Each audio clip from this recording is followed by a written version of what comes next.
Bismillahirrahmanirrahim.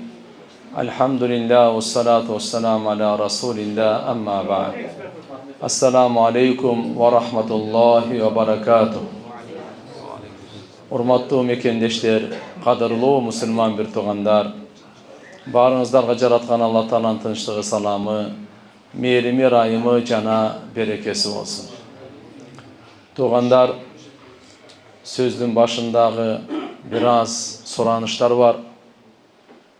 Başından ayağına çeyin, çıdamgaylık menen, sabırdılık menen, sözdü gaylı.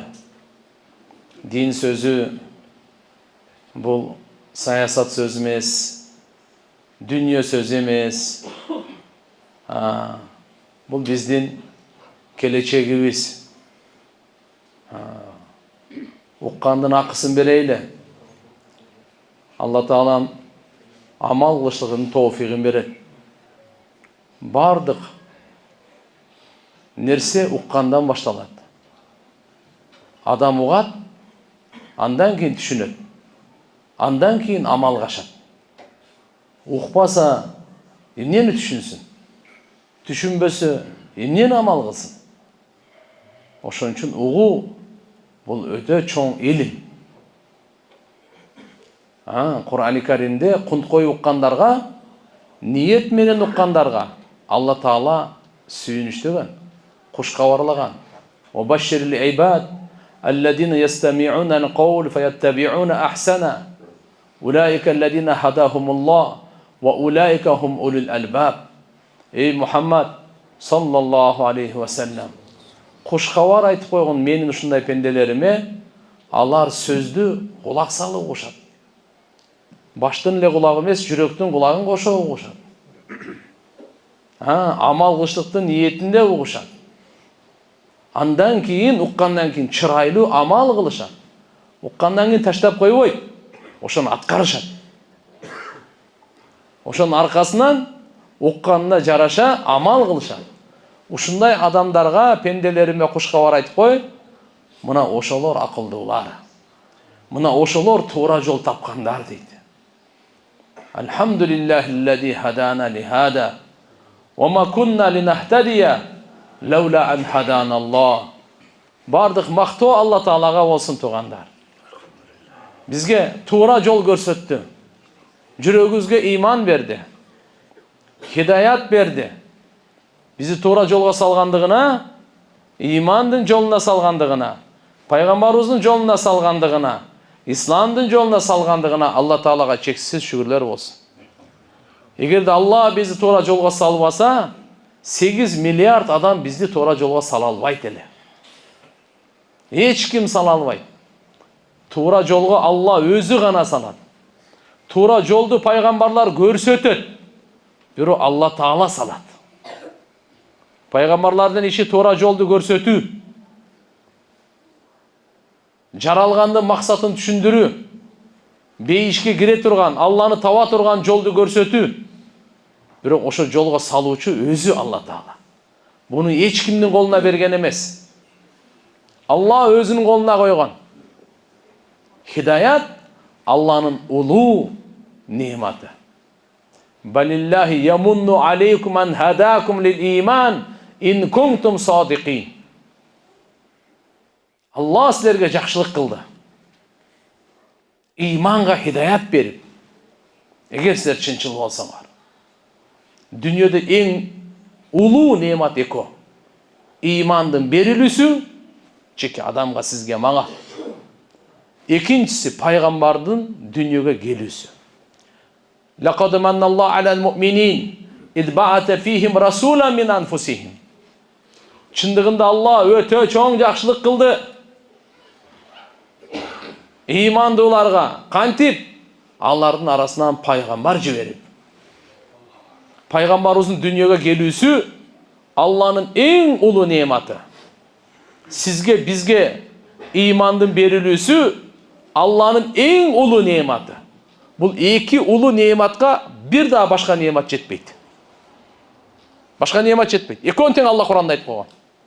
Balillahu yamunnu aleykum en hadakum lil iman. Allah sizlerge жақшылық kıldı. иманға хидаят беріп жақсылық қылды сіздерге. Ай, адам бұл дүниеде аз жашайды, көп жашайды, оорулуу болады, денсаулықта болады, кейде балалы болады, кейде болбой қалады. Ал проблема емес. Ал жөнөкөй эле нерсе. Иманы жоқ дүниеден кетсе, түбөлүктүү тозаққа барады. Bir gözü жоқ түбөлүктүү кетсе, иман менен түбөлүктүү бейишке кирет. Путу жоқ дүниеден өтүп кетсе, баласы жоқ дүниеден өтүп кетсе, аз жашап эле дүниеден өтүп кетсе, бирок иман менен өттү, түбөлүктүү бейиштен орун алат. Иманы жоқ дүниеден кетсе, бүткүл дүниені кармап албайбы? Фираунчалык болор, Намрудчалык болор, Бактынасарчалык болор. Каяка барат ал? Түбөлүктүү тозакка барат ал. Ошон үчүн урматтуу мусулман бир туугандар, Алла Таалага шүгүр кылайлы. Аллахым иман бергендигине жараткан Аллага шүгүр кылайлы. Алла Таалага шүгүр кылайлы. Алла Таалага зикир кылайлы. Алланы эстеп жашайлы. Алла айтат: "Ла ин шакартум ла зиданнакум." Эгер силер менин берген неmatыма шүгүр кылсаңар, мен силерге аны көбөйтүп берем. Иман бергенде шүгүр кылсак, имандын нурун көбөйтүп берет Алла. Иманыбыз көбөйөт, иманыбыздын нуру көбөйөт. Алла Таалам көбөйтүп берем деген. Берген ырыскысына шүгүр кылайлы, берекесин көбөйтүп берет. Алла Таалага шүгүр жагат. Алла Субханаху ва Таала улуу пайгамбарларына буйрук берген. Ey Musa, мен сени тандадым өзүмдүн калам сөзүмө. Ва кум минаш-шакирин, угуп кой, шүгүр кылуучулардан болгон деген. Ибрахим пайгамбарды Алла Таала Кур'анда мактап атат. Шакиран ли ан'уми. Алланын нематтарына шүгүр кылуучу бул. Шүгүр кылгандын биринчи сабында пайгамбарлар турат. Алардын алдында биздин пайгамбарыбыз турат. Шүгүрсүздүк шайтандан. Шайтандын азгыруусунун, гол салуусунун натыйжасы шүгүрсүздүк. Ошон үчүн Алла Таала өмүр берди, канча шүгүр кылайлы. Канча денсаулык берсе шүгүр кылайлы. Канча акыл эс берсе шүгүр кылайлы. Канча ырыскы берсе шүгүр кылайлы. Канча перзент болсо шүгүр кылайлы. Кандай жумуш берсе, бизди кандай абалга койсо шүгүр кылайлы. Себеп буга ушул Аллага жагат. Алла Таала бизди жакшы билет. Биз өзүбүздү билгенден да Алла бизди жакшыраак билет. Алла райымдуу, чексиз боорукер, өтө мээримдүү, казынасы, илими, кудурети чексиз. Аллахым кечиргенди жакшы көрөт. Чырайлуу Алладан таанайлы, Алланын нематына шүгүр кылайлы. Ар бир немат шүгүрдү талап кылат. Ар бир немат Алланын тарабынан келет. Бирөө дагы жөндөн жөн келбейт. Өзүнөн өзүнчө келип калбайт. Ва ма бикум мин ни'матин фа миналлах. Силерде кандай гана немат болбосун, ал Алланын тарабынан берилген. Алланын тарабынан бер. Акыл, илим, таквалык, мухаббат бардыгы Алланын тарабынан. Бизде кандай гана немат болбосун, Алланыкы экен ошол. Ошону Алла тартуулаптыр. Biz ağa layıklı emes bolsak деле Алла бизге бериптир. Ошон үчүн айтат, шүгүрдүн акыйкаты жүрөктөн ынануу. Ушул нематка мен лайыктуу эмес элем, бирок Алла мага берип койду депчи.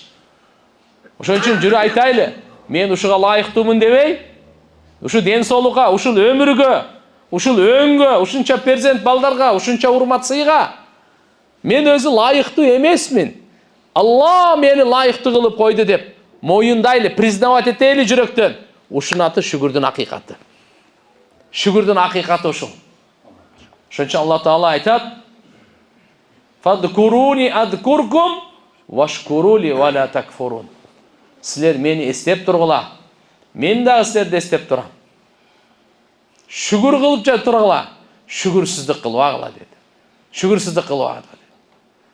Тугандар, Алла Таалага зикир кылайлы. Алла Таала нематты берүүчү зат экен. Алла Таала нематтын ээси экен. Ар бир нерсе сизге бизге берилген неmat, ушул неmat дагы, аманат дагы. Алла Таалам перзент берди, бул неmat. Ошол эле кезде бул аманат. Алланын аманаты деп билейли балдарыбызды. Кыздарыбызды Алланын аманаты деп билейли. Аялыбызды Алланын аманаты деп билейли. Биздеги ден соолук Алланын аманаты, нематы. Туган, Алла Таала берди сизге байлык, бул Алланын сизге берген нематы, аманаты. Бул нематты туура иштетиңиз. Нематты туура иштеткендин жолун пайгамбар айтып берет. Бул аманатка кыянат кылбаңыз, эртеге сурагы болот. Бала тууралуу сурайт, байлык тууралуу сурайт, ден соолук тууралуу сурайт. Алла немат тууралуу сөзсүз сурайт. Берген нематын Алла сөзсүз сурайт. Сумма ла тусалунна яума идин анин наим. Силер сөзсүз сураласыңар. Эртеге кыямат күнү немат тууралуу дейт. Нематты берүүчү Алла, иштетүүчү биз. Суроочу Алла, жооп берүүчү биз. Нематтын ээси Алла, мун'им. Алланын Алла Таала ээси. Нематтын ээси Алла. Шамалды кырданы канча немат экен бул. Түн немат эмеспи? Алла Таала түндө айтып атат. Уйку немат эмеспи? Уйку немат, Алла Тааланын берген нематы. Адамдын денесинен зааранын оңой эле чыккан Алланын нематы. Алланын нематы. Жел чыккан дагы Алланын нематы. Улуу сөздө уят жок. Уйку Алланын нематы. Инсандан уулуу заңдар чыкканы Алланын нематы. Чыкпай калса ошо ойдон талкаланасың. Жаман болосуң. Аллага шүгүр кылайлы. Алланын нематы чексиз. Алланын нематы чексиз. Эсеби жок. Санай албайсың. Алла Кур'анда айтат: "Ва ин таудду нематалла ла тухсуха." Эгерде силер Алланын нематын эсептеп баштасаңар, санап бүтпөйсүңөр. Фадкуру ала Алла лааллакум ташкурун лааллакум туфлихун. Силер Алланын нематын эстеп жашагыла, эй инсандар. Мүмкүн ийгиликке жетерсиңер. Бактылуу болорсуңар. Дүния ахиреттин бактысыздыгынан кутуларсыңар. Алланын нематтарын эстеп жашагыла. Алланын эң улуу нематы пайгамбарыбыздын дүйнөгө келүүсү. Пайгамбарыбыз саллаллаху алейхи ва саллям эмне үчүн келди? Ва анзална илейка зикра литубайина линнас ма нуззила илейхим. Биз сага, эй Мухаммад, Кур'анды түшүрдүк. Адамдарга түшүрүлгөн нерселерин ачык айкын баяндап берүүң үчүн. Чечмелеп бер, түшүндүрүп бер. Сенин максатың Кур'анды жеткирүү. Иннама алейкал балаг ва алейнал хисаб. Сенин максатың жеткирүү. Эсеп китепти бизге таштап кой. Эсеп китеп биздин мойнубузда дейт. Биздин жоопкерчилигибизде. Мухаммад саллаллаху алейхи ва саллям, сенин мойнуңдагы максат, дүйнөгө келген максатың Кур'анды жеткирүү. Кур'анды чечмелеп берип, акысын берип, түшүндүрүп берип жеткирүү. Болду. Калган эсеп китеп алуу бол биздин мойнубузда. Аны бизге таштап кой. Алла эртеге кыямат күнү Кур'ан менен эсептейт. Сизге жагабы, жакпайбы? Сиз түшүнөсүзбү, түшүнбөйсүзбү? Каалайсызбы, каалабайсызбы? Бирок акыйкатын билип коюңуз. Алла мени, сизди, ар бир инсанды, пайгамбарыбыздын үммөтүн Кур'ан менен эсептейт. Кур'ан менен эсептейм. Ва алейнал хисаб. Эсеп биздин болду дейт. Алла эсептечү. Сариул хисаб. Алла Таала buncha миллиард триллиардты секунд эсептеп кой. Канча амал кылдык? Амал биринчи биздин ишенимдерибизди Алла Таала Кур'андын стандартына салып көрөт. Ибадаттарыбызды Кур'андын стандартына салып көрөт. Кулк мүнөзүбүздү Кур'андын стандартына салып көрөт. Мамилелерибизди Кур'андын стандартына салып көрөт. Түнүбүздү Кур'анга салып көрөт. Күндүзүбүздү Кур'анга салып көрөт. Жашоо тиричилигибизди Куранга салып көрөт. Ар бирибиздин ишенимибизди Куранга салып көрөт. Канчалык лайык келсе, канчалык туура келсе, канчалык дал келсе, канчалык окшошсо, ошого жараша ийгилик табат. Түбөлүктүү даража табат. Алланын разычылыгын табат. Мартаба табат. Улуу макам табат. Куранга жараша турган. Ошон үчүн ишенимдерибизди Куранга салып көрөйлү. Ибадатыбызды Куранга салып көрөйлү. Амалыбызды Куранга салып көрөйлү. Адеп ахлагыбызды Куранга салып көрөйлү. Алла айтып койду буну. Иннама алейкал балаг ва алейнал хисаб. Эй Мухаммад, сенин мойнуңда жеткирүү гана. Жеткирип кой, бүттү. Жеткирип кой, бүттү. Анан ва алейнал хисаб. Эсепти бизге таштап кой. Эсеп китепти ала турган мен дейт Алла Таала. Эсеп китеп ала турган Алла Таала. Алланын таразасы бар. Ал-вазну яума идинил хак. Кыямат күнү таразаны Алла Тааланын таразасы акыйкат. Ва надаул мавазинал киста ли яумил кыяма. Эртеге кыямат күнү адилеттүү таразаларды орнотобуз дейт Алла Таала. Ар бир адамдын таразасы өзүнчө, ар бир амалдын таразасы өзүнчө. Адамдын таразасы өзүнчө, амалдын таразасы өзүнчө. Намаздын таразасы өзүнчө, зикирдики өзүнчө, адалдан ырыскы тапкан кесибиңиз өзүнчө, адалга сарптаганыңыз өзүнчө, дуаңыздыкы өзүнчө, илимдики өзүнчө, ажылыктыкы умраныкы өзүнчө, Куран окуу өзүнчө, ибадаттардын таразасы өзүнчө, кулк мүнөздүн таразасы өзүнчө, зикирдин таразасы өзүнчө. Амал эртеге тугандар Алла Тааланын алдында тараза акыйкат. Таразаны орнотот Алла Таала. Куранда Алла Субханаху ва Таала бизди ойготуп атат.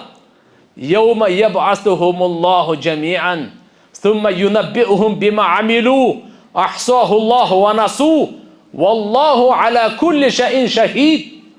Эртеге кыямат күнү Алла Таала барыбызды кайра тирилтет. Тирилткенден соң барыбыздын кылган амалдарыбыздын кабарын берет. Ахсахуллах, Алла Таала эсептеп тактап, сактап койгон. Ванасу, адамдар унутуп калган. Валлаху ала кулли шайин шахид. Алла ар бир нерсеге күбө өзү. Мани бериңиз, бул аят. Бул адамдын сөзү эмес. Жараткан Алла Тааланын өзүнүн сөзү. Сизди бизди ойготуп атат. Бекапарлыктын уйкусунан ойгонгула. Жахалат, надандыктын уйкусунан ойгонгула. Күнөөлөрдү таштагыла. Арам нерселерден качкыла. Силер жакшы иштерди көбүрөөк кылгыла. Мөөнөтүңөр чектелүү. Кыямат капысынан келет, өлүм капысынан келет. Эки нерсе айтпай келет. Качан келет? Бир Алла билет. Бизге сизге караңгы. Качан мөөнөтүбүз бүтүп калат? Аны Кудай Алла Таала өзү билет. Ошон үчүн мөөнөттө туура пайдаланганга ойгонойлу.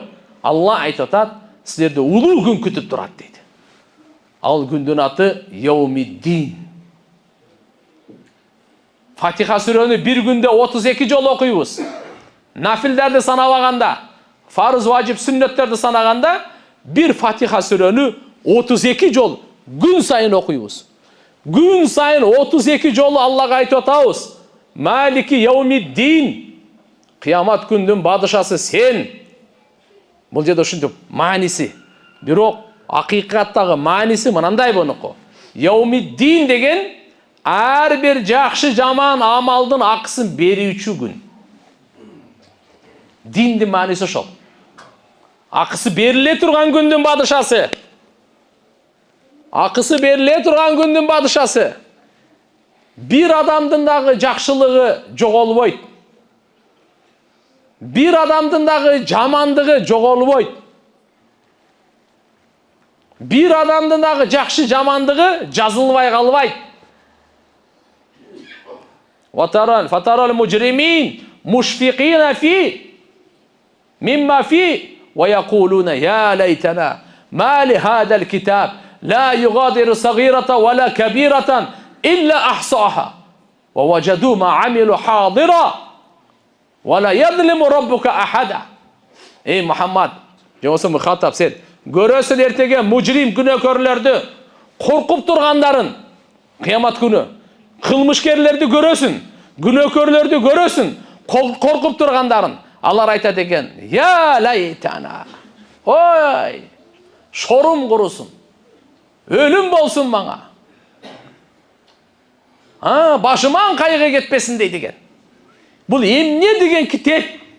Эч бир чоң кичинесин калтырбай жазып салып турго бардыгын. Сиздин китебиңиз сиздин бардык амалыңызды жаздыртат. Менин китебим менин бардык амалымды жаздыртат экен. Малу хадал китаб ла югадиру сагирatan вала кабирatan илля ахсаха. Бир да чоң кичинени калтырбай бардыгын жазып салат экен да. Эмне деген китеп дейт? Ва важаду. Аллаху акбар, Алла Таала эмне деп атат? Амал кылгандардын бардыгын табышат өзүнүн алдында дейт.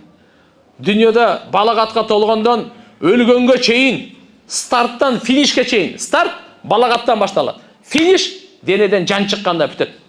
Ошого чейин канча амал кылсаңыз, ошонун бардыгын алдыңызда табасыз.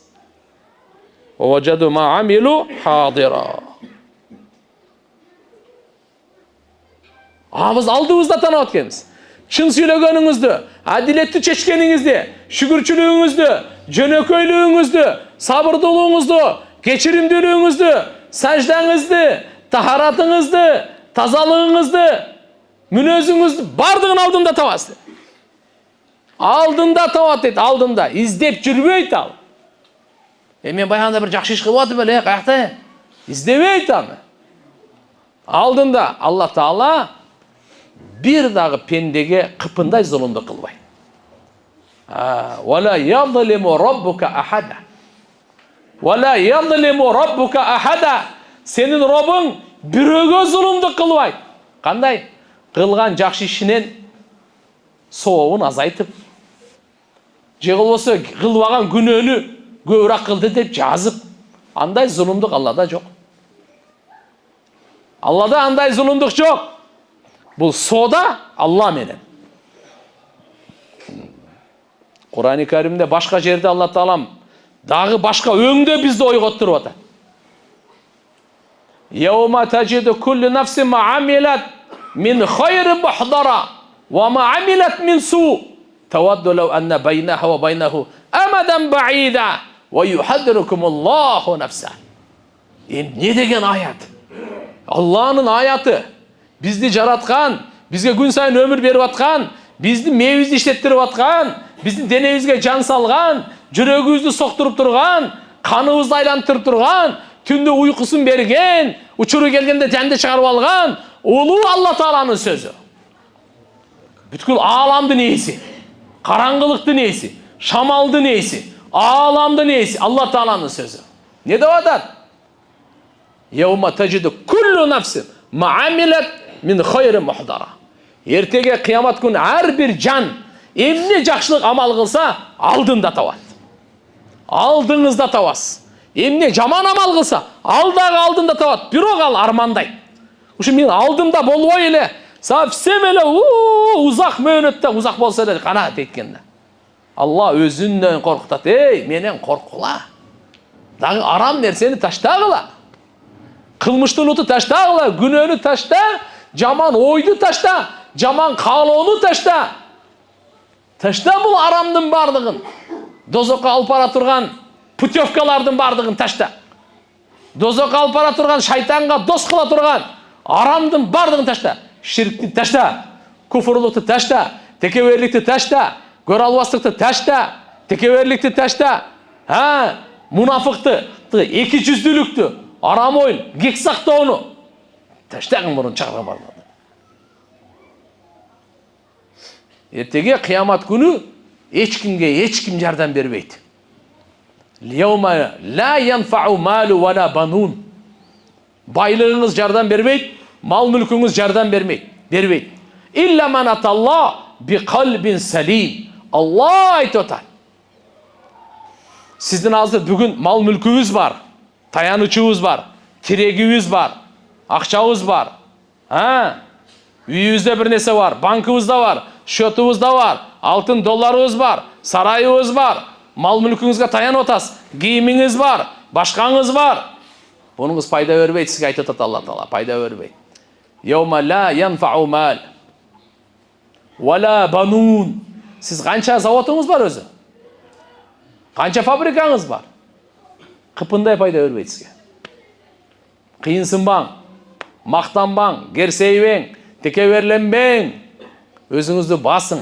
Siz dünyada жоқ elеңіз. Еш нәрсесі жоқ келгенсіз. Şu екі нәрсені ұмытпаңыз. Жоқ elеңіз, жоқ нәрсемен, еш нәрсесі жоқ келгенсіз. Üçüncüsünde айтып қойайын, еш нәрсесі жоқ кетесіз. Bir алым айтқан екен, дүние таңғалышты үй. Бұл дүние таңғалышты үй. Ештеке жоқ келішет, әрбір нәрсені талашшаттағы, бардық нәрсені таштап кетіп қалышат дейді. Мынандай үй. Таңғалышты үй. Ештекесі жоқ келеді. Әрбір нәрсені талашшат. Жер талаш, мүлік талаш, әрбір нәрсені талашат. Бардығын таштайды дағы анан кетіп қалышат. Алла Тағала ештекесі жоқ жаратып, ештекесі жоқ алып кететкен дағы, мынау жерде әлі кішкене ойын болып отады да тополоң. Сынау тополоңы.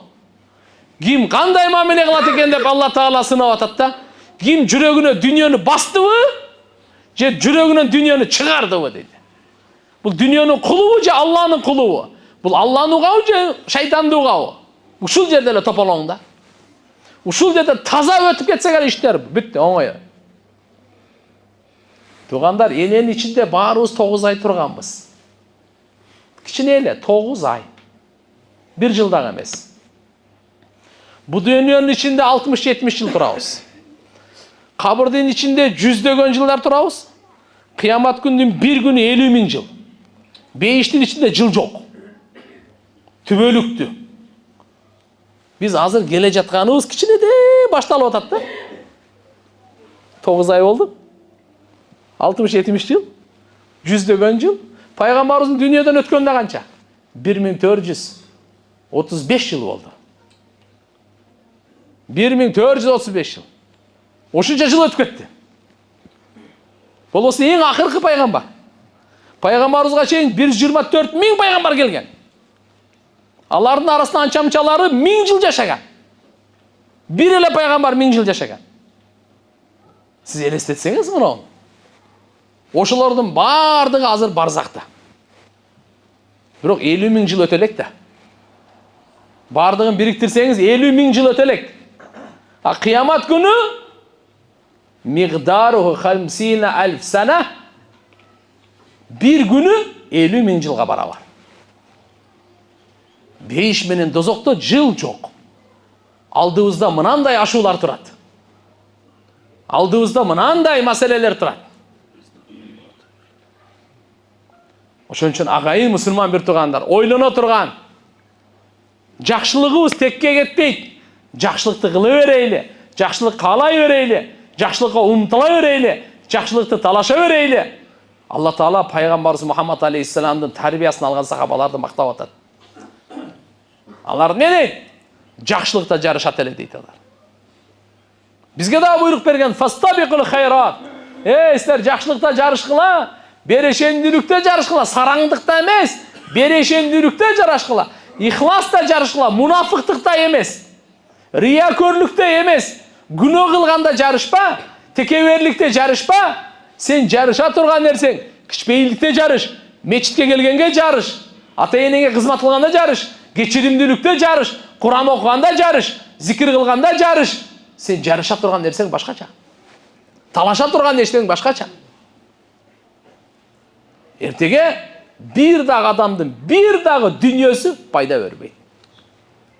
Пайда бермейді. Yawma la yanfa'u malu wala banun. Бала чақа да пайда бермейді. Бүгін аз балаңызға мақтанып отырсыз. 5 балам, мынанша неберем бар. Bir нәрсе болса, мен арқамда тұрады бұлар. Алла Тағала айтып қойды, бала чақа сақа деген жоқ жерде пайда бермейді деді. Илля ман аталла bi qalbin salim, kim menin aldıma taza жүрек алып келсе, ошол пайда берет dedi. Ертеге маңа менин таза жүрөгүм пайда берет экен. Эгерде тазаласам, эгертеге сизге сиздин таза жүрөгүңүз пайда берет. Эгер тазаласаңыз, тазалай турган дүние ушер. Тияқты эме кылбай эле коюш керек. Ал жакта тазалаган башка система. Ал жакта от менен тазалайт. Бул жакта жаш менен тазалайт. Оңой эле да. Тияка бар тазаланбайлы, мынал жерден эле тазаланып алайлы. Мынал жерден эле себеп пайгамбарыбыз саллаллаху алейхи ва саллям. Бейиш ал таза жер, ал жерге тазалабастан Алла эч кимди киргизбейт. Ал жерде текеберлик жок, көрө албастык жок. Ал таза жер. Қан, зара, заң деген жок аерде. Аерде көрө албастык деген совсем жок. Аерде текеберлик, вообще кара ниеттик жок аерде. Мынал жерде, мына, уш жердебиз. Ал ушу менен күрөш. Ушу менен кармаш. Ошон үчүн жүрөгүбүздү тазалайлы. Эмне менен? La ilahe illallah Muhammadur Rasulullah. Пайгамбарыбыз саллаллаху алейхи ва салламдын жүрөгү адамзаттын эң таза жүрөгү пайгамбарыбызга берилген. Эң райымды жүрөк Мухаммадур Расулуллах. Эң күчтүү жүрөк Мухаммадур Расулуллах. Эң кең жүрөк, кең пейил Мухаммадур Расулуллах. Эң билимдүү, эң данышман, адамзаттын эң берешени, эң жомарты, эң батыры Мухаммадур Расулуллах. Пайгамбар саллаллаху алейхи ва саллям ошон үчүн айтты. Не деди? Эй Анас деди, уулчагым Анас дейт эле. Я бунайя, уулчагым Анас. Ин qadarta an tusbiha wa tumsiya wa laysa fi qalbika ghish li ahad faf'al. Эгерде сен күчүң жетсе, 10 жыл кызмат кылган пайгамбарыбыздын жанында жүргөн Анас разияллаху анху. Эгер күчүң жетсе, уулум, таң эртеден күн батканга чейин, күн баткандан таң атканга чейин ушундай абалда жашоону өткөрүү, жүрөгүңдө бир адамга дагы жамандык каалоо жок болсо, ушуга мээнет кылып жүрөгүңдү алгын дейт. Жүрөгүңдө бир дагы адамга жамандык каалаба дейт. Ушуга мээнет кыл деп атат.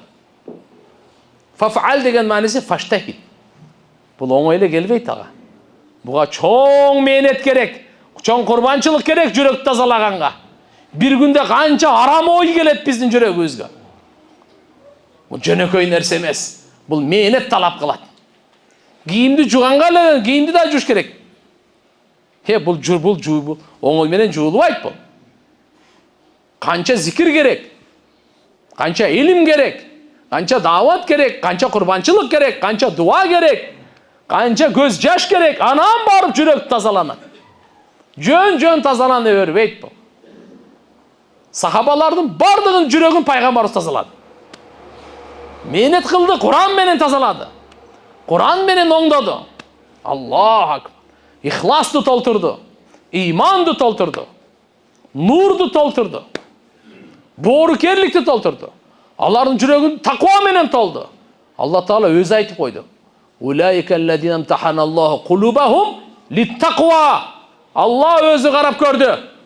Сыноону, экзаменди Алла алды сахабалардын жүрөгүндө. Таква барбы жок экен. Алла айтып атат Алла Таала. Себеп пайгамбарыбыздын алар тарбиясын көрдү. Ошон үчүн жүрөктү тазалоо. Анас разияллаху анху пайгамбарыбыз айтып атат. Анас 24 саат жүрөгүңдү тазалаганга күчүң жетсе, тазалап ал деп атат.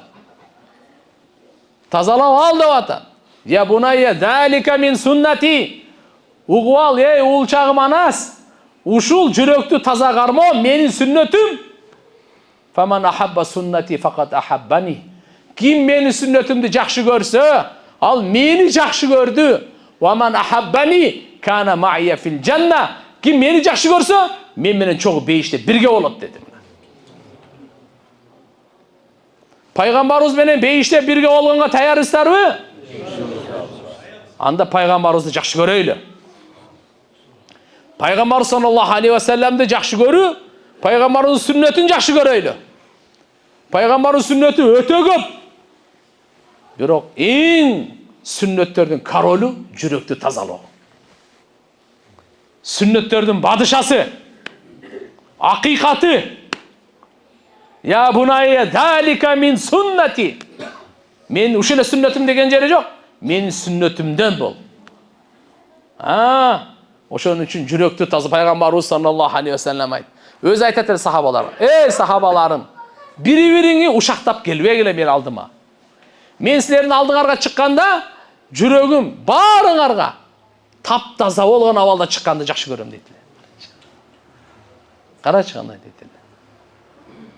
Урматтуу агайын мусулман бир туугандар, мынакей сиздерге биздерге кезек.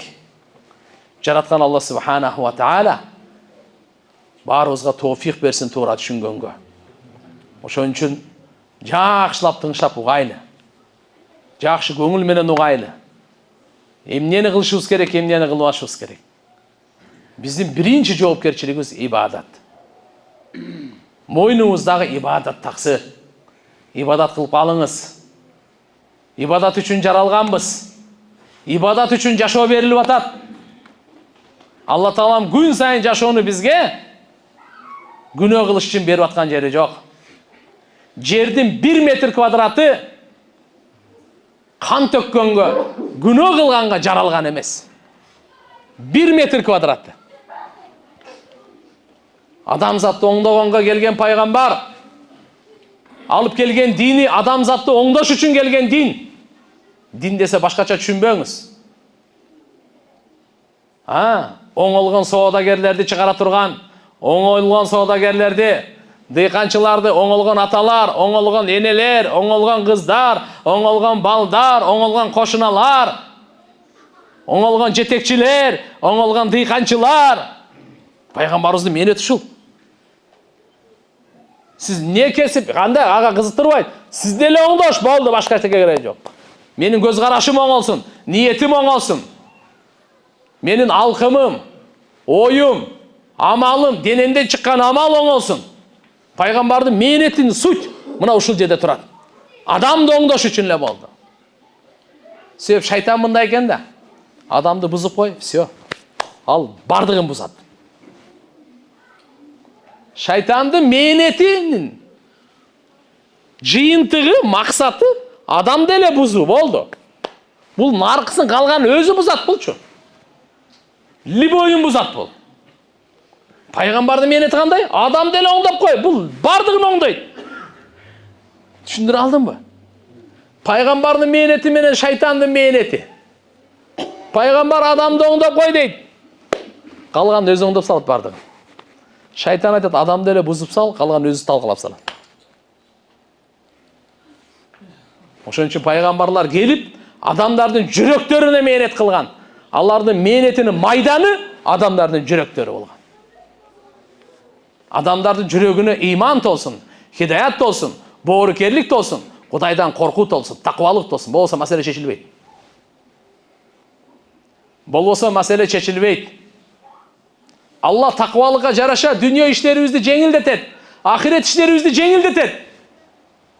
Маяттакиллах, ким таквалык кылса, яджаллаху мин амрихи юсра. Алла Таала анын иштерин жеңил кылып коет.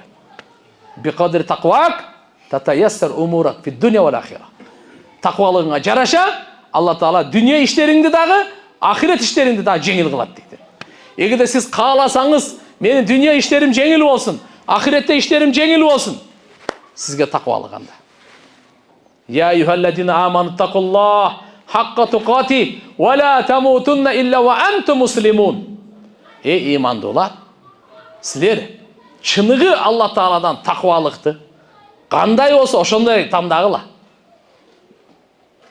Таквалык Алладан коркуп фарыздарын аткарайлы. Алладан коркуп арамдарын таштайлы. Хакка туқати. Алла Таала Кур'анда буйрук берип атат. Эй имандуулар, кандай Алла Тааладан коркуунун акысы бар, ошондой коркула. Силерге өлүм келбесин, келе турган болсо, мусулман абалда келсин. Мусулман абалда келсин. Кандай дегени? Аллаға баш ийип аткан абалыбызда келсин. Кудай сактасын, уурлук кылып атканда, зына кылып атканда, арак ичип атканда, текеберленип атканда, намазды таштап атканда, ошондо келип калбасын өлүм биздин башыбызга. Жок, анда келбесин, айланайын. Биз сажда кылып келсин. Куран окуп атканыбызда келсин. Зикир кылып атканыбызда келсин. Дават кылып атканыбызда келсин. Ороза кармап атканыбызда келсин. Садака берип атканыбызда келсин. Ажылыкта келсин. Илим алып атканыбызда келсин. Даватка чыкканыбызда келсин. Алланын жолунда келсин. Аллага баш ийип атканда келсин. Не деп атат Алла Таала? Я юхалладина аману тақуллаха хаққа туқати. Ар бирибизден биринчи талап ушул. Алла Тааладан тақвалык кылайлы. Эки сөз менен айтканда, арамдарды таштайлы, фарыздарды аткарайлы. Хасан Басри рахматуллахи алейхи ушинтип айткан. Абдулла ибн Масуд разияллаху анху айтат, хаққа туқатихинин мааниси мындай дейт. Юдкар ва ла юнса. Алланы зикир кылыңыз, унутпаңыз. Юшкар ва ла юкфар. Алла Тааланы шүгүр кылсын, Алла Таалага шүгүрсүздүк кылбасын. Үчүнчүсү ва юта ва ла юаса. Алла Таалага баш ийсин, томоюндук кылбасын. Таквалык деп ушуну айтабыз дейт. Алланы эстеп жүрөйлү, эстеп жашайлы, Алланы унутпайлы. Алла Тааланы эстейли, унутпайлы. Шүгүр кылайлы, шүгүрсүздүк кылбайлы. Баш ийели, томоюндук кылбайлы. Хакка тукат иманысы ушул. Ким бу дүйнөдө Алла Тааланы унутуп калса, Алла Таала ага бу дүйнөдөгү бере турган жазасы ахиреттеги башка. Бирок бу дүйнөдөгү бере турган жазасы ал өзүн өзү унутуп калат. Алла унутуп коет экен. Вала такуну калладина насуллах фа ансахумуллаху анфусахум. Силер Алла Тааланы унутуп калган адамдарга окшоп калбагыла. Соң Алла Таала алардын өздөрүн унутуп койгон дейт. Бул мындай экен да. Ким бу дүйнөдө Алланы эстебей унутуп калса, Алла Таала аны жазасы ушундай. Өзүн унутуп коет экен. Эмнеден жаралганын унутуп калган? Качан жаралганын унутуп калган? Эмне үчүн жаралганын унутуп калган? Эмне күтүп турат унутуп калган? Алла унутуп коет экен. Мына сага дейт экен. Ким Алланы унутуп калса, Алла аны дүйнөгө алек кылып, акыйкаттан унуттуртуп коет экен. Наша чегип алган адамга окшош дейт алымдар. Наша чеккен адам өзүн унутуп калат экен да. Каерде отурасың, билесиңби? Жок. Берне Бишкекпи же Вашингтонбу? Бер талас. Наша чеккен адам билбейт экен да. Каерде отурганын билбейт, унутуп калган. Атаң аты ким? Күлөт. Эсте жок. Апаң аты ким? Эсте жок. Наша чегип алган, өзүн унутуп калган. Кудум Алла Таала ким Алланы унутса бу дүйнөдө, Алла аны жазалайт экен, өзүн унуттуртуп коет экен. Бу дүйнөдөгү нак жазасы ушул эди. Куранда Алла Таала айтып койду: "Ва ла такуну калладина насуллах." Алланы унуткан адамдарга окшош болуп калбагыла. Фансахум анфусахум. Алла субхана ва таала өздөрүн унутуп койгон. Фансахумуллах анфусахум. Өздөрүн Алла субхана ва таала унутуп койгон. Көз берген Алланы кантип унутабыз? Жүрөктү соктурган Алланы кантип унутабыз? Каш берген, кирпиктери тизген, кантип унутабыз Алла Тааланы? Алла Таала жаратуучу, өмүр берүүчү, ырыскы берүүчү. Бүгүн бүткүл дүйнөдөгү окумуштуулар мени изилдеп бүтүштү. Менин составы, салмагын, өңү түсүн бардыгын изилдеп бүтүштү. Бирок бир нерсени түшүнбөдүк деди. Эмне дейт? Кантип иштегенин дагы эле түшүнбөдүк деди. Иншалла кыямат күнгө чейин түшүнбөйт. Түшүнөбү? Напряженный кармап койдум да силерди. Кичине күлдүрөйүн деп атпаймынбы? Күлдүрүү деле эмес. Акыйкатта бул. Түшүнбөйт. Мени азыр бардыгын айттым го. Бирок кандай иштейт?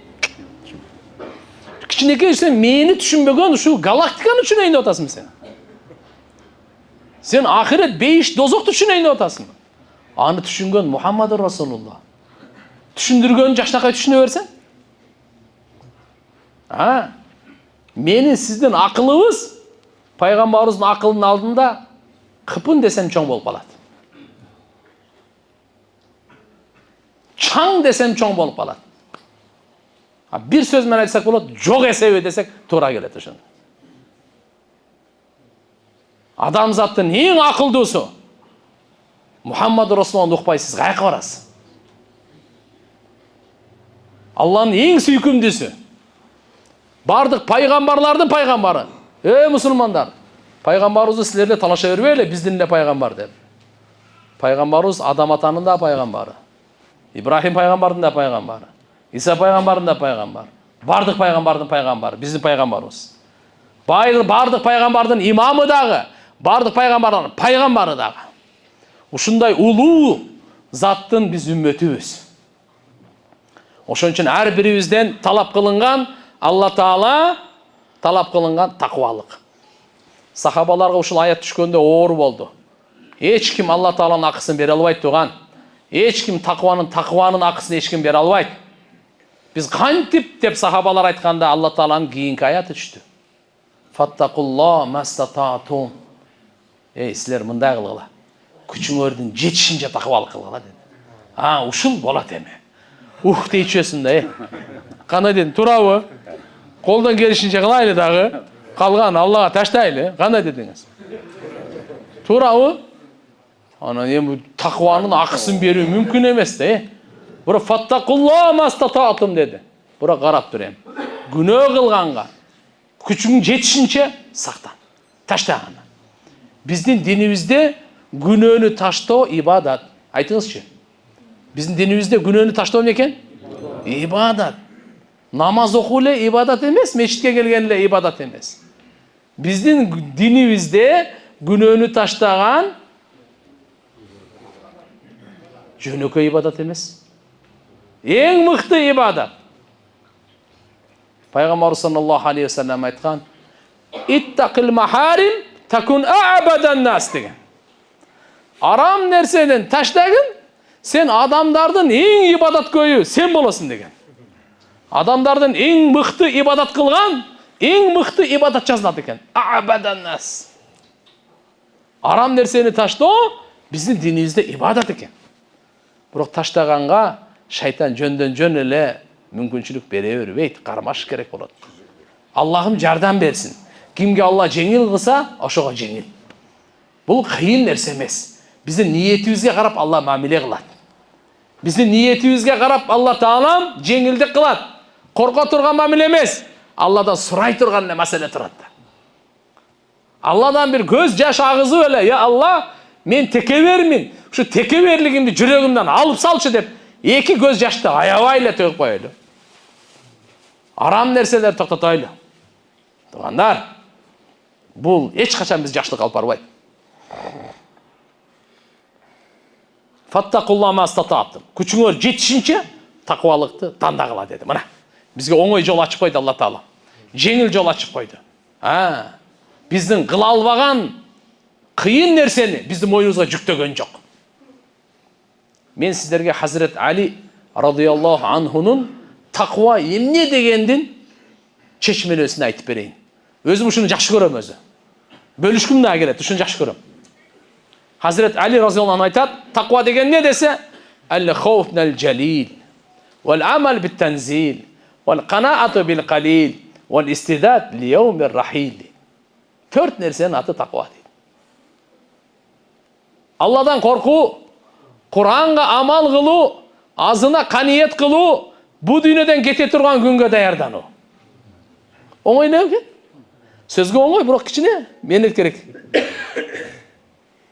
Алладан коркуу, Куранга амал кылуу, азына каниет кылуу. Дүйнөдөн кете турган күнгө эртеби кеч баары кетебиз. 100 жылдан кийин кетебиз, 150 жылдан, но кетебиз сөзсүз, аны бар анык эле. Ал талашсыз ошо күнгө даярдануу. Кете турган күнгө даярдануу. Ушунун аты таква деди. Allah Taala taqvalыққа уәда берді. Не деп уәда берді демейсіз бе? Қайғыңыз жоқ. Ырысқыңыз шешілді. Жиынтық ақыбет сіз тарапта болады. Бейіштегі даража тақвалыңызға жараша. Бейіштегі даража тақвалыңызға жараша. Чешіп Алла Таала. Ма яттақилла яджаллаху махража ва ярзуқху мин хайсу ла яхтасиб. Кім тақвалықты таңдаса, Алла жолын ашады, бағын ашады. Аға тупик жоқ ада. Ешкім аның жолын жауа албайды. Ешкім жолын аны тоса албайды. Тосып көрсін попробуй. Алла менен қағышады. Кім Алланың досына дұшмандықты жарияласа, Алла айтады, мен аға соғыс жариялам. Тоса албайды ешкім. Алла айтып қойған, любой жерден жолын ашып берем деген. Ма яттақилла яджаллаху махража. Махраж деп мына деді. Жолын ашып қойманы. Жана күмөн кылбаган жеринен ырыскысын жеткирем деді. Ойлобогон жеринен, күтпөгөн жеринен, күмөн кылбаган жеринен ырыскысын жеткирем деді. Алла Таала анын ырыскысын чечип койгон. Валау ан ахлал кура аману ваттақау лафатахна алейхим баракати минас самаи вал ард. Егер bir ел, bir кыштактыктар, айылдыктар, bir шаардыктар иман келтирип таквалыкты карманса, Алла айтат, асман менен жердин берекелерин ачып коем дейт. Асман сиздикиби же меникиби? Жер сиздикиби же меникиби? Алланыкы. Бирөө айта албайт меники деп. Алла Таала ырыскыны каяктан берет? Ырыскыны каяктан берет Алла Таала? Жеп атабыз го, каяктан болуп атат бияга? Фиссамай ризқукум ва ма туадун. Силердин рызкыңар асмандан. Силердин рызкыңар асмандан. Күн чыкпаса, фасол пыша беле. Чөчүмбү? Жамгыр жаабаса, шамал болбоса, рызкыңар асманда деп атат Алла Таала. Жерден көрүнө берет. Жер менен асман Алла Таалам айтып атат. Эгерде силер таквалыкты тандасаңар, асман менен жердин берекелерин ачып коем дейт. Жыйнай албай каласыңар дейт. Таквалыкты тандагыла, фасолуңу жыйнай албай каласың. Алтыныңы жылы жыйнай албай каласың. Будайыңы, арпаңды жыйнай албай каласың, жыйнай албай каласың. Эсептей албай каласың, эсептей албай каласың. Бирок таква адам кутурбайт эч качан. Таква адам эч качан көппөйт. Эч качан Алла берген байлыкты арамга сарптабайт. Таква адам исрапкерчиликке эч качан жол ачпайт. Биз мынага жетишибиз керек. Алла таквалыкка бизге буйурду, мага дагы, сизге дагы, апабызга да, атабызга дагы, аялыбызга да, балабызга дагы таквалыкка буйурду. Экинчи бизге айтып атат Алла: "Ва таавану алал бирри ва таква". Силер бири-бириңерге жардам бергиле, ошо таквалыкка жардам бергиле дейт. Мен сиздерге жардам берейин, сиздер мага жардам, баарыбыз үммөткө жардам берейли. Кантип? Алланын жолуна чыгып, илим алып, мечит менен байланышып, даватка чыгып, анан биз бири-бирибизге күйөбүз. Анан бири-бирибизди таквалыкка жетелейбиз. Элибиз таква болсо, ант ичип айтам ушул жерде.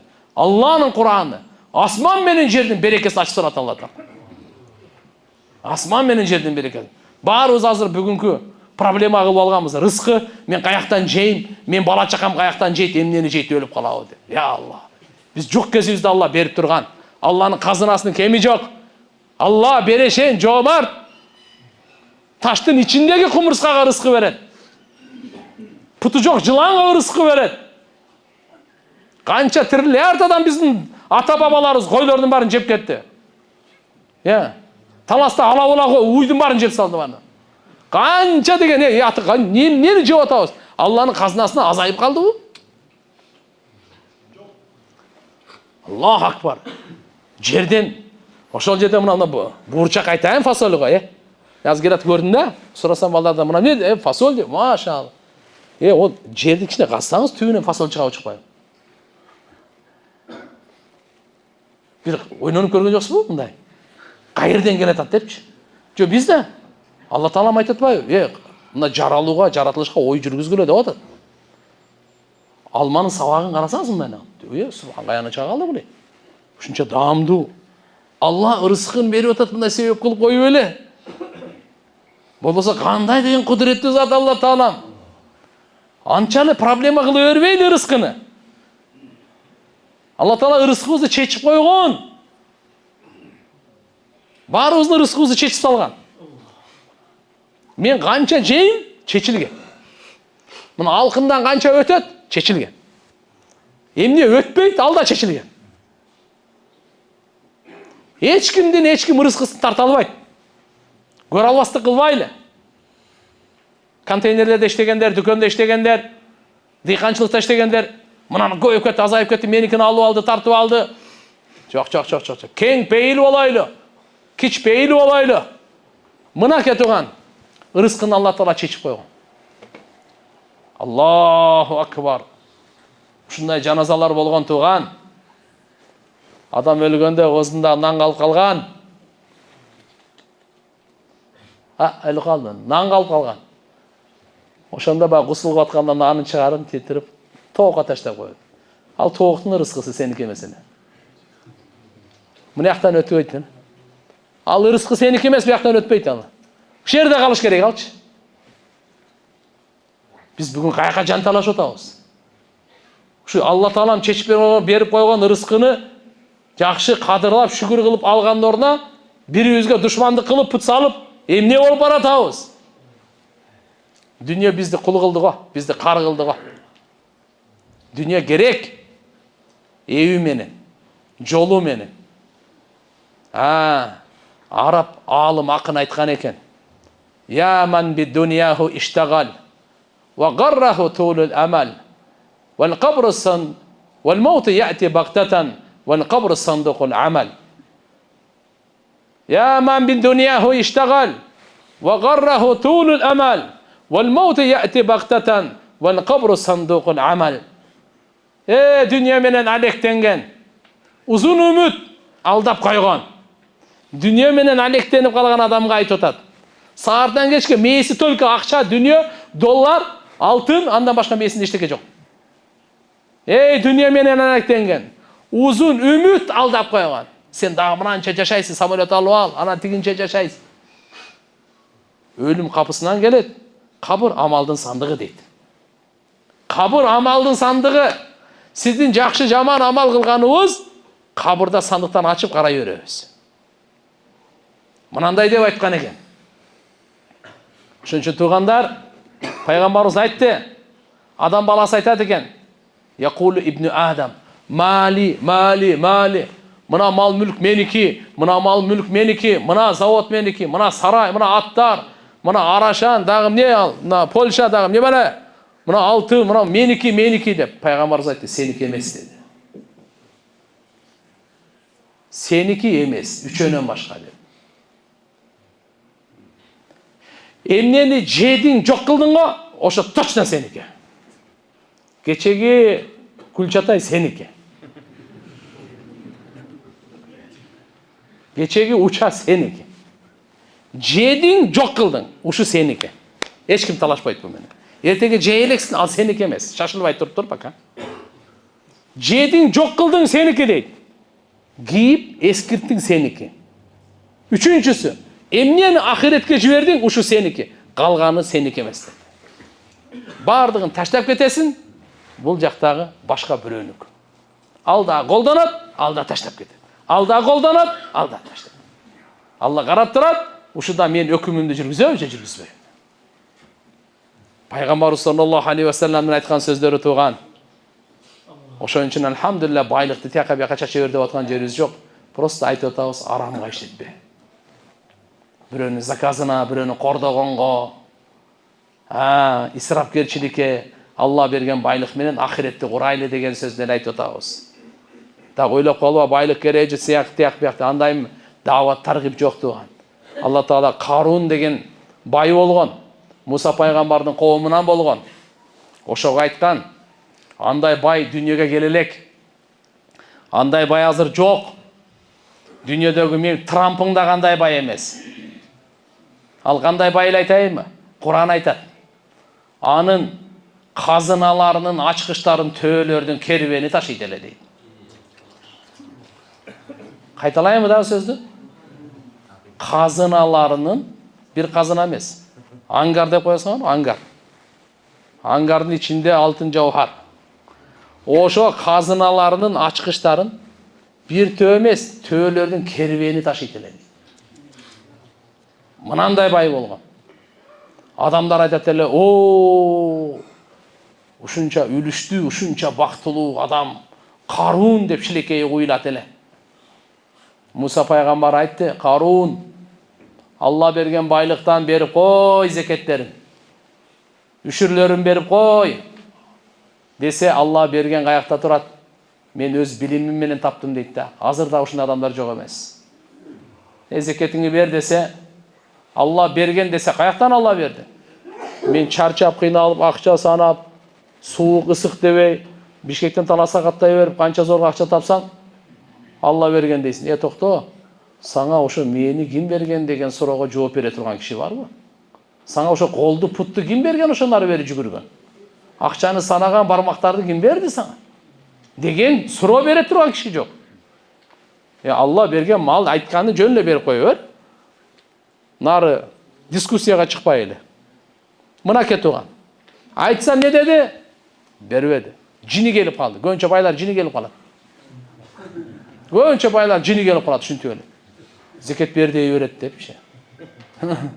Субханалла, зекет болсо өзүн тазалаш үчүн келген. Не деди? Карун дагы заказ берди буга. Азыркында эле окуяда акчаны көп төлөдү, бир келинди жалдады. Эртеге Мусанын шермендесин чыгарасын деди. Адамдар көп ушундай. Муса пайгамбар Алланын өкүмдөрүн жеткирип атса, мындай дейт. Ошол аял турду. Акчанын күчүн караңыз, заказдын күчүн караңыз. Туруп, ey Муса деди, сенин диниңде ойноштук, зынакорлуктун өкүмү кандай деди эле? Ражым, таш боронго алуу деди. Андай болсо сен мен менен ошо жаман ишти кылгансың деп айта алды, Ошо акча айттырды. Айта алды, жаланычы.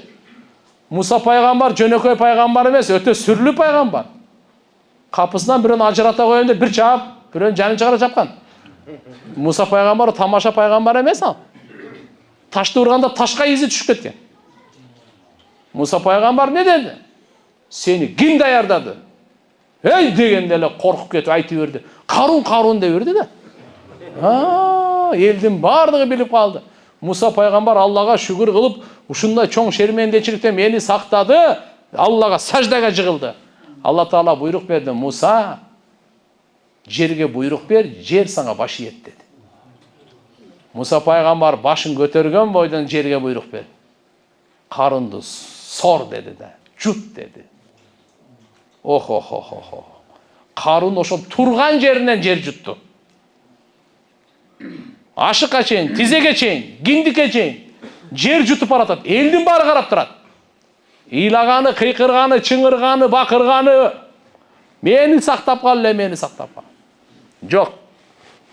Муса пайгамбар да өтө ачуусуна келип калган экен. До конца жуткурду го. Элдерден сөз болуп кетти. Муса байлыгына кызыгып туруп жуткурду деген, кара. Бухари шарифте риваят келет. Алла Таала Муса пайгамбар айтты, байлыгын алып келгиле деди. 3 күндөн кийин. Кайсыл жерге Карунду жутса, байлыгын алып келип туруп кошо жуткурду. Сиз биз болгондо айтат элек, мына жакты тек коёйлу деп. Ар бирибизге 10 килограмм алтындан тиет деп. Жер үйдү казып не аласың деп. Свеж, таяр слиткалардан 10 килограммдан тиеп атса.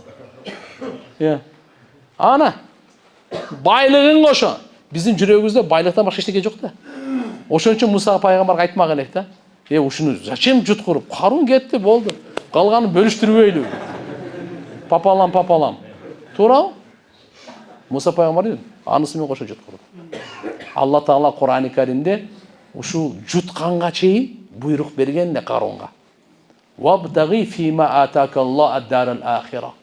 ولا تنس نصيبك من الدنيا وأحسن كما أحسن الله إليك. Ey Qarun, bergen мүмкүнчүлүк байлыктан ахиретиңи куруп ал. Дүнияда үлүшүң унутпа. Алла кандай сага жакшылык кылды, башкаларга да жакшылык кылып бөлүшүп кой. Укпады да. Акыбетим не болду? Пайгамбар саллаллаху алейхи ва саллям айткан, пайгамбарыбыз менен Муса пайгамбардын ортосу канча кылым. Карунду дагы деле жер жутуп баратат деген. Кыямат күнгө чейин жер жутат деген. Айланай. Сизди биз жөн эле мындай парга кирсең, өпкөм деп чыгып калабыз го. Кичине эштер жаап ысып кетсе, жер жуткан тамаша эмес таксыр. Сөзгө оңой ал. Jutkuzуп салды. Мынаны кыямат күнгө чейин окуй турган кылып Алла Куранда ичине киргизип койду. Кыямат күнгө чейин келе турган байлар угуп алсын. Алла Таалам берген байлыктан ахиретиңи куруп ал. Алла Таалам байлыкты ошон үчүн берди. Бирөөгө исрап кылып, бирөөгө зулумдук кылып, арамга чачыш үчүн бербептир. Ахиретти куруш үчүн бериптир. Ахиретиңизди талкалабаңыз, бузбаңыз, ахиретти куруш үчүн. Бардык мүмкүнчүлүк, жөндөмдүүлүктөр ахиретти куруш үчүн. Келечекти куруш үчүн. Чыныгы келечек сиздин ахиретиңиз. Өлгөнгө чейинки келечек временный келечек. Вечный келечек тиякта. Ошон үчүн кичинекей келечекти эле ойлой бербей, түбөлүктүү келечекти да ойлоп коелу. Ошон үчүн келиңиздер, таквалыкка бирибизге жардам берели. Таквалыктын сабагын алайлы. Бардык учурларда иншалла бирибизге эскертип, эстетип, бирибизге жакшылык каалайлы, бирибизге жардам берели. Бул даават менен гана. Баарыбыз бир тууган болойлу. Алла Куранда 2-нчи аят, ушудан кийинки аят. Вакыт барбы бизде? Wa'tasimu bihablillahi jami'an wa la tafarraqu. Takvalыкты алдыңызбы? Азаматсыз. Таква ата болдуңуз. Таква соодагер болдуңуз. Таква врач болдуңуз. Таква прокурор болдуңуз. Таква жетекчи болдуңуз. Таква сот болдуңуз. Таква кошуна болдуңуз. Таква жиддийканчы болдуңуз. Азаматсыз. Таква бала, таква кыз болдуңуз. Таква эне болдуңуз. Азаматсыз. Эми wa'tasimu bihablillahi jami'an wa la tafarraqu. Siz Allah Taala Kur'an-ı Kerim'de aytат, barыңар биригип Алланын китеби Куранды бекем кармагыла дейт. Экинчи кыла турган ишибиз. Wa'tasimu bihablillah, Алланын арканын бекем кармагыла. Jami'an, барыңар биригип. Валя тафарраку, бөлүнүп жарылбагыла. Улутка бөлүнбөгүлө, уруга бөлүнбөгүлө, районго бөлүнбөгүлө, айыл болуп бөлүнбөгүлө. Силер бир адамдын балдарысыңар. Куллукум мин Адам ва Адам мин тураб. Уалгыла акыйкатты, барыңар бир атадан жаралгансыңар. Кара негир болсоң дагы, Америка карис болсоң дагы, орус, японец болсоң дагы, өзбек, кыргыз, казак, түрк болсоң дагы, ким болсоң да, бир атадансыңар. Адам атаңар топурактан. Пайгамбарыбыз айтып койду муну. Адам атаңар топурактан. Шайтан оттон, адам топурактан. От дайыма көтөрүлүп текеберленет, топурак пайдалуу болуп эле жөнөкөй жатат. Биз да пайдалуу болуп жашайлы, жөнөкөй болуп жашайлы. Адам топурактан. Эми эмне деп атат? Барыңар Алланын арканы, Куранды бекем кармагыла, бөлүнүп жарылбагыла. Мына кармана турган ураныбыз Кур'ан-ы Каримде. Ушуну бекем кармайлы тургандар. Вадкуру ни'маталлахи алейкум ид кунтум а'даан фа'аллафа байна кулубикум фаасбахтум би ни'матихи ихвана ва кунтум ала шафа хуфратин минан нар фаанқадакум минха кадалика юбаййинуллаху лакум аятихи лааллакум тахтадун. Силер Алланын неmatын эстегиле. Бири-бириңер менен душман эмес белеңер. Жараткан Алла Таала силерди бир тууган кылды го. Жүрөгүңөрдү бириктирип, силер бир тууганга айландыңар го. Болбосо силер дозоктун четиндеги жаарга түшөйүн деп калдыңар эле. Ошол жерден Алла Таала силерди куткарды го. Мына ушундай Алла Таала силерге өзүнүн аят белгилерин баяндап берет. Мүмкүн туура жолго түшө берсиңер дейт. Kur'an. Sahabalar kандай birbirinden düşman ele. Kандай birbirinden düşman. Allah Taala'nın kitebi Kur'an'ı karmagandыкtan uşu nemat menen жүрөктөрүн bir kılıp bir tuğan kılıp koydu. Bizim bir tuğandığımız Kur'an menen küçöйөт. Ugup alыңыз. Bizim bir tuğandığımız Kur'an menen küçöйөt. Kur'an menen bekemdelet. Bir tuğandığımız dünya menen küçöйбөйт. Al jönne jasalma. Kapa olsan kapa ol, bırak aytıp koyayım. Dünya üçün, mansa üçün bir tuğan bolgondor jasalma. Kalp ele. İç bulacak ölgön alar. Андай emес. Allah Taala aytıp koydu, dostordun bardı kıyamet günü düşmanдар. Al-ahilla yawma idin ba'duhum li ba'din adu illal muttaqin. Takvalar gana çınıgı dostor eken. Mınake takvaga kayra kaytıp geldik tuğandar. Takva olsak çınıgı dostuz. Allah aytıp atat. Kıyamet günü dostordun bardığı birbirine düşmandar. Bir gana kim takva olsa oşalar çınıgı dostlar. Takvanı boyunca sizlerge buga чейин aytıp berdik. Oşon üçün ekinci karmana turgan nersemiz bul tuğandar ынтымак, birimdүүлүк, достук, бирибизди сыйлайлы. Өлгөндөн кийин эле жакшы сөздөрдү айтып калбай, тирүү кезинде адамдын артынан, көз алдынан бирибизди мактай бербейли. Көз алдына пайгамбарыбыз айткан: "Ва iyyakum ва тамадух", бири-бириңерди мактай бербегиле dedi. Бактон, бул байкечи. Өтө берешен да муну. Мына 5 вакыт намаз мечитте. Мына bu sapsem 4 ay вообще каза болот. Ушинтип бири-бириңерди мактап эле жашабыз өтөдү. Токто, бири-бириңерди мактабагыла dedi. Ким жүздүн алдына мактаса, моюн сындырганга барабар деген. Ошондойдун оозуна топурак толтуруп коела деген. Аркасынан мактаган 1000 ибадаттан жогору турат. Көзүндө мактаган ал болбойт. Bir adam ушул жерде аз жамаатта жок. Эшмат байке. Ошону ушул жерде мактайлы, өзү жогунда мактайлы. Чыныгы эркектердин иши ушул. Мактайт, ушактабайт. Биз ал ушакта жарышып калдык да. Кичине эле арабызда жокпу? Сразу баштап калайын. Үлгүрүп калайын да. Ошон үчүн туугандар, келиңиздер. Баарыбыз таквалыкка умтулайлы, бири-бирибизди чакырайлы. Ошого аракет кылайлы. Экинчиси, Аллахнын китеби Куранды бекем кармайлы. Эми үчүнчүсүнү укпаңыз, ушу менен мен сөзүмдү аяктайм азыр. Вальтакум минкум уммату яд'уна илал хайр ва я'муруна бил ма'руф ва янхауна анил мункар ва улайка хумул муфлихун. Силерден сөзсүз бир жамаат болсун да. Хайырга чакырган, жакшылыкка буйрган, жамандыктан кайтарган bir жамаат болбосо болбойт. Сөзсүз силерден bir жамаат болсун. Бул буйрук. Ошолордун иши элди жакшылыкка чакыруу гана болсун. Жакшылыкка буйруу гана болсун. Жамандыктан кайтаруу болсун. Түнү-күнү ушу ишти кылсын. Мына ушулар гана ийгиликке жетүүчүлөр дейт Алла Таала. Ва улайка хумул муфлихун. Мына ушулар гана ийгиликке жетүүчүлөр. Дүние ахиреттин ийгиликине жеткендер мына ушулар жакшылыкка чакырып, жамандыктан кайтаргандар. Экинчи сөз менен айтканда, даватка чыгып, элди жакшылыкка чакырып, жамандыктан кайтаргандар. Мал жаныбыз менен чыгайлы. Пайгамбарыбыздын камы биздин камыбыз. Пайгамбарыбыз саллаллаху алейхи ва саллям дини биздин динибиз. Пайгамбарыбыздын дуасын алайлы. Пайгамбарыбыздын дуасын алганга ким таяр? Таярсызбы? Анда угуңуз пайгамбарыбыз эмне деди? Наддаралла имраан сами'a мақалати фавааха ва аддаха кама сами'аха. Алла Таала гүлдөтсүн, жашылдандыртсын. Ким мени сөзүмдү угуп, жакшы эсине тутуп, башкаларга кандай уккандай жеткирсе, ошол адамды деди. Ошон үчүн бул динди жеткирүү, туугандар пайгамбарыбыздын дуасын алуу. Динди жеткирүү биздин мойнубуздагы бул аманат. Кыямат күнгө чейин келе турган инсандарга иманды ким жеткирет? Намазды ким жеткирет? Илимди ким жеткирет? Зикирди ким жеткирет? Жакшы адеп ахлакты ким жеткирет? Ихласты ким жеткирет? Сүннетти ким жеткирет? Таквалыкты ким жеткирет? Ынтымакка ким чакырган барбы өзү? Ахиретке чакырган барбы? Бейишке чакырган барбы? Аллага чакырган барбы?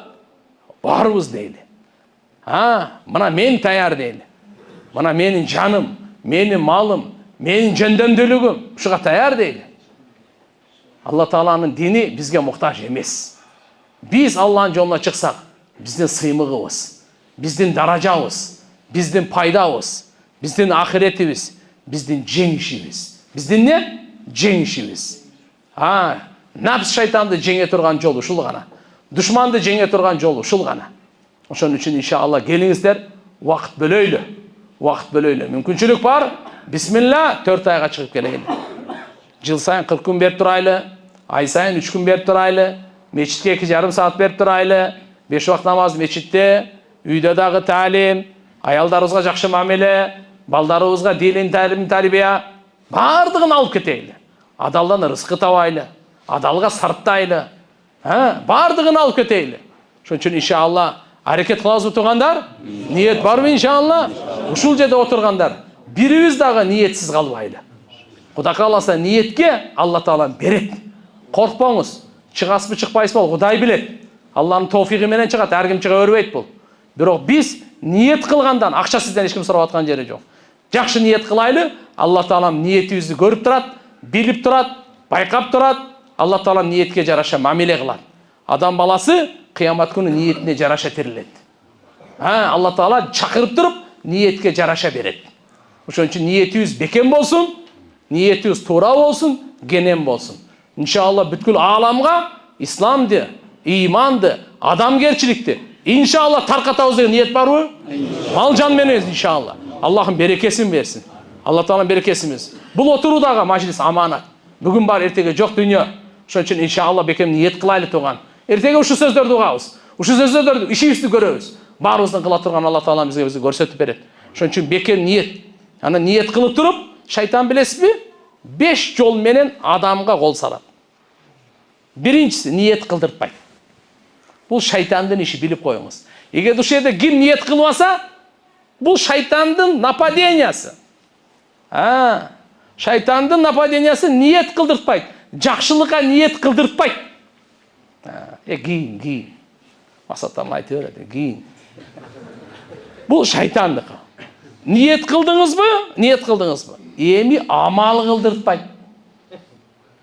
Шайтандын экинчиси. Будан өтүп кеттиңиз да ниет кылыпчы. Шайтан буга күчү жетпеди. Эми экинчиси амал кылдыртпайт бул. Үчүнчүсүн айтып коеюн. Амал кылдырса шаштыртат. Бул дагы шайтандан. Төртүнчүсү. Бир адам ниет кылды, амал кылып атат, шашылбай эле кылып атат. Не кылат экен? Рия. Рияköрлүккө салат мунучу. Сиздин намазыңыз вообще башкача. Бирөө көрсө гана деди. Саждаңыз там бере турган вообще. Шайтан ушундай рия кылат. Алымдар жазган, караңгы үйдө эч ким көрбөй турат. Бирок сиз жүрөгүңүзгө, кыялыңызга ушу келсе, бирөө көрүп калганда гана дегенчи, ушу да рияköрлүк деген. Эч ким көрбөсө дагы. Шайтан рияköрлүк менен урат. Будан дагы өтүп кеттиңизби? Үжүп деп коет. Үжүп деген өзүнө өзү таң калуу.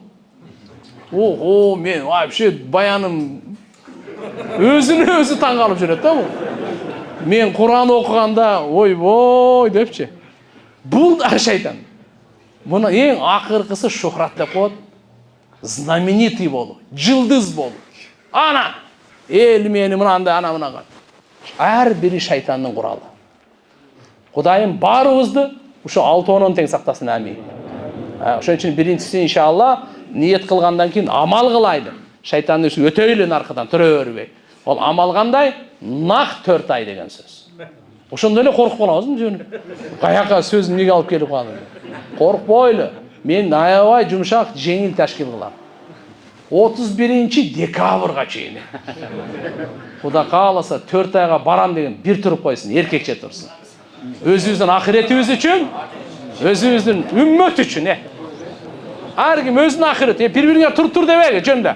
Ат души турсун болду, Алла көрүп турат да. Өзү турсун мында. Путу бар да анын делечи. Анын деле бар. Бекем мынака. Быйыл Кудай кааласа 4 айга чыгам деген. Отуруңуздар, Алла разы болсун. Өмүрүңүздөргө, ден соолуктарыңыздарга, ырыскыңыздарга береке берсин Алла Таала. Ниетиңиздерге береке берсин Алла Таала. Иншалла бул элге жакшылык каалайлы. ел кандай жок чыгайын иншалла. Эми анча-мынчалар мейли 4 айга кичине мага оор болуп калат экен. Бирок 40 күн дегени баруу жокпу десе, андай деле бар бизде. Мына ошо 4 айга турбагандар кана 40 күнгө турсун эми, бисмилла. Эми бул жагы эми эркекче болсун эми. Мынакей, машалла мага. Машалла. Алла разы болсун, Алла разы. Удайым береке берсин. Отуруңуздар. Рахмат. Алла разы болсун. Алланын дини үчүн. Алла көрдү. Периштелер жазды. Ниетибизди да, камалыбызды. Эми айларды өзүңүздөр бериштиңиздер. Убакыт аз. Эмнеде тар. Баарыбыз успет этпейбиз. Убакытты үнөмдөйлү. Периштелерге жаздырганыңызды кагазга да жаздырып коюңуз. Экинчи жолу күбө болуп кайсын. Периштелер и так эле жазды. Ушуну кагазга да жаздырып, мен сентябрда, мен августта, мен октябрда, мен ноябрда. Ушул жоопкерчиликти ар бирибиз өзүбүз албайлы. Кандай дейсиздер? Болобу иншалла? Алла разы болсун. Эми мындай кылайлы. Ушуга бекемделиш үчүнчү сразу эле 4 айга шайтан чыгарып береле, ошо жөн отура турган киши эмес ал. Ал аны үчүн чыгыш үчүн ай сайын 3 күн берип туруш керек. Ай сайын биз качан 3 күн берип турсак бекемделип турабыз. 27 күн үй бүлө, бала чакага, дүйнөгө 3 күн ахиретке чыгып кет. Жолуна өзүбүздүн ушуга иншалла чекеде калып калбайлы. Азыр 1 айда 4 жума бар, 4кө бөлөбүз. Ойлонуп туруңуздар. Мен 1-чи жума дегенде турабыз, кайра отурабыз. 2-чи жума, 3-чү жума, 4-чү жума. Bir жумада ойлонуп, сиз кайсы жумага лайыксыз? Мен 3-чү жума чыксам, проблема жок. 4-чү жума чыгам десеңиз, проблема жок. 1-чи жума чыгам, ар ай сайын, проблема жок. Бирок ушул жерде иншалла баарыбыз 1 айда 3 күнгө баарыбыз бир барып келейли.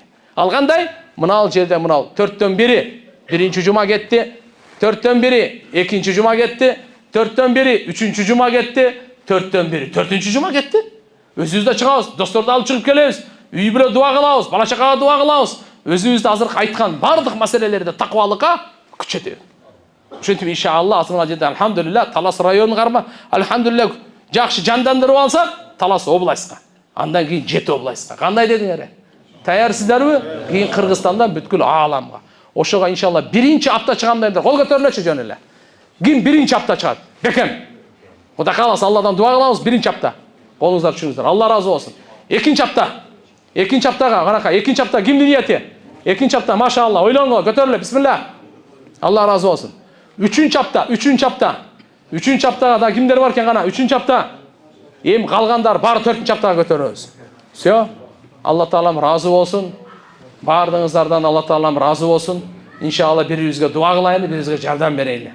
Аллахым кабыл кылсын. Амин. Субханака Аллахумма бихамдик. Нашаду ан ла илаха илля анта настагфирука ва натубу илейк. Жараткан Алла ушул жерде отурганыбыздын баарыбыздын ата-энелерибиздин, бир туугандарыбыздын, жалпы эле момун мусулмандардын күнөөлөрүн кечиргин. Аллахым өзүң көрүп турасың, өзүң угуп турасың. Баарыбызга ихластуулук бергин. Баарыбыздын күнөөлөрүбүздү кечиргин. Даражаларыбызды бийик кылгын. Я Алла, айткан сөздөрүбүзгө амал кылышка тоофик бергин. Аллахым ахиретибизди абад кылгын. Жараткан Алла жүздөрүбүздү жарык кылгын. Аллахым имандан эч качан ажыратпагын. Өзүңдөн узак кылбагын. Өзүңдүн мухаббатыңды бергин, маарифатыңды бергин. Я Алла, өзүңдүн райымыңан үмүт кылабыз. Райымыңа бөлөгүн, пайгамбардын шафаатына бөлөгүн. Туура жолдон адаштырба, бардык күнөөлөрдөн сактагын. Чоң күнөө, кичине күнөөлөрдөн сактагын. Бекапарлык, жахалаттан сактагын. Жакшы кулук мүнөз бергин. Аллахым өзүң разы болбостон өлүм бербегин. Жаратканым өзүң разы болбостон өлүм бербегин. Жаратканым өзүң разы болбостон өлүм бербегин. Баарыбызды я Алла разы кылгын, баарыбыздан разы болгун. Намаздарыбызды кабыл кылгын, дуаларыбызды кабыл кылгын, аракетибизди кабыл кылгын. Жараткан Алла өзүң сактагын, өзүң колдогун, дайыма туура жолго жолдогун, өзүң коргогун, жаман сөздөн, жаман көздөн, кур жаладан сактагын. Я Алла, жаман өлүмдөн сакта, өлүмдөн мурда баарыбызга тооба бер. Өлүм учурунда рахат бер, өлүмдөн кийин магфират, рахмат бер. Аллахым элибизге, журтубузга, мамлекетибизге жакшылыктардын эшигин ачкын, хидаяттын эшигин ачкын, ыймандын эшигин ачкын, ырыскынын эшигин ачкын, такыбалыктын эшигин ачкын, ынтымактын эшигин ачкын, бардык жамандык фитналардын эшигин жапкын. Жараткан Алла бирибизди сыйлай тургандардан кыл, бирибизди урматтай тургандардан кыл, бирибизди колдой тургандардан кыл, бирибизди коргой тургандардан кыл. Я Алла, бир туган кыл, дүйнөдө дагы бейиште дагы бир кылгын. Аллахым дуаларыбызды кабыл кылгын, эч кимге корзар кылбагын, эч кимге муктаж кылбагын. Жараткан Алла намаздарыбызды кабыл кылгын, намаздарыбызды жанды шандуу кылгын. Ya Allah пайдалы билим бергин. Kur'an hadistin nuru menin жүрөгүбүздү нурлагын, кабырларыбызды нурлагын. Ya Allah Kur'anга дос кыл. Ya Allah Kur'anга сырдаш кыл. Ya Allah Kur'an менен байланышыбызды насип кыл, бекем кылгын, сүннөткө мухаббат бергин, пайгамбардын шафаатына бөлөгүн. Жараткан Allah жаман каалоолордон сакта, жаман мүнөздөрдөн сакта, жаман амалдардан сакта. Жараткан Allah кабырдын азабынан сакта. Аллахым кыямат күнү шермендечиликтен сакта, дозоктун отунан сакта, риякөрлүктөн сакта, жалганчылыктан сакта, коркоктуктан сакта, жалкоолуктан сакта, карызга баткандан сакта, залымдардын каарынан сакта, залымдардын зулумдугунан сакта, фитнакорлордун фитнасынан сакта, көрө албастыгынан сакта. Ya Allah жүрөктөрүбүздү текеберликтен таза, капырлык, ширктен, мунафыктыктан таза, тазала, хикыттан тазала.